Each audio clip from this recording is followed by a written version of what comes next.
Hello viewers, আসসালামু আলাইকুম। Welcome back to my channel mahira'smomkitchen।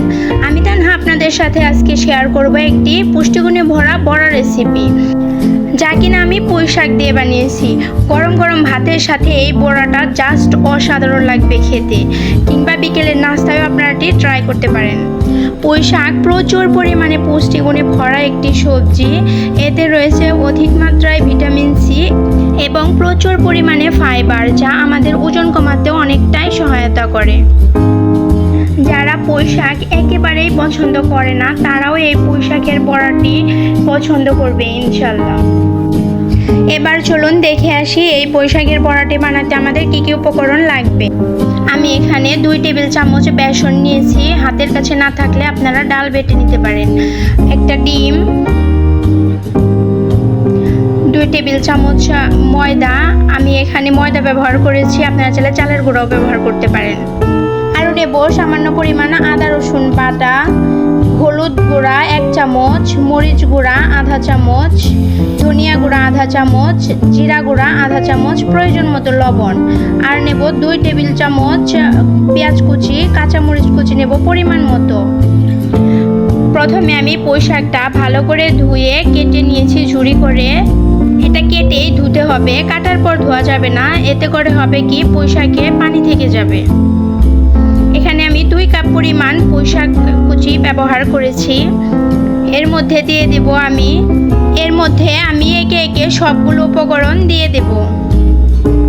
সবগুলো উপকরণ দেওয়া হয়ে গেলে আমি এটি হাত দিয়ে ভালো করে চটকে মেখে নেব। মাখার সময় মনে হতে পারে যে কিছুটা পরিমাণ পানি লাগবে, কিন্তু না, পুঁই শাকে এমনিতেই পানি ছেড়ে দেবে একটু পর। এটিকে আমি একটু সময় নিয়ে ভালো করে আস্তে আস্তে মেখে নেব।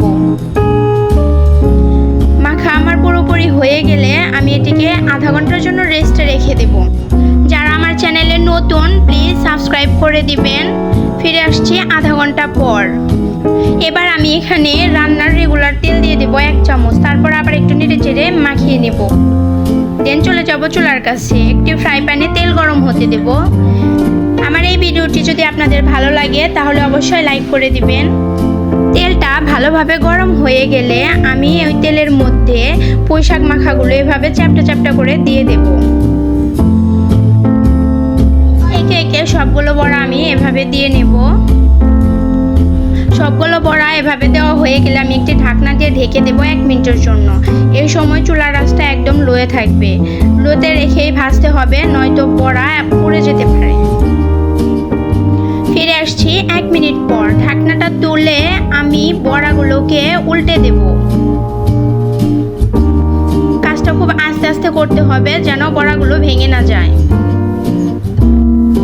আমি বড়াগুলোকে নরম নরম রাখতে চেয়েছি, সেই জন্য ময়দা ব্যবহার করেছি। আপনারা যদি মচমচে করতে চান তাহলে সেখানে চালের গুঁড়া ব্যবহার করবেন। সবগুলো বড়া উল্টানো হয়ে গেলে আমি আবার ঢাকনা দিয়ে ঢেকে দেব কিছুক্ষণের জন্য। এতে করে পুঁই শাকটা ভিতর থেকে একদম সিদ্ধ হবে। এবার ঢাকনা তুলে ভালো করে উল্টে পাল্টে ভেজে নেব। দেখুন বড়াটা আমার পুরোপুরি ভাজা হয়ে গেছে। আমার এই রেসিপিটি যদি আপনাদের ভালো লাগে তাহলে বাসায় একদিন হলো ট্রাই করবেন এবং খেয়ে কেমন লাগলো আমাকে কমেন্টে জানাবেন। এতক্ষণ ধৈর্য ধরে আমার ভিডিওটা দেখার জন্য ধন্যবাদ। এরকম নতুন নতুন ভিডিও পেতে আমার চ্যানেলটাকে এখনই সাবস্ক্রাইব করে দিন। ভালো থাকবেন, আল্লাহ হাফেজ।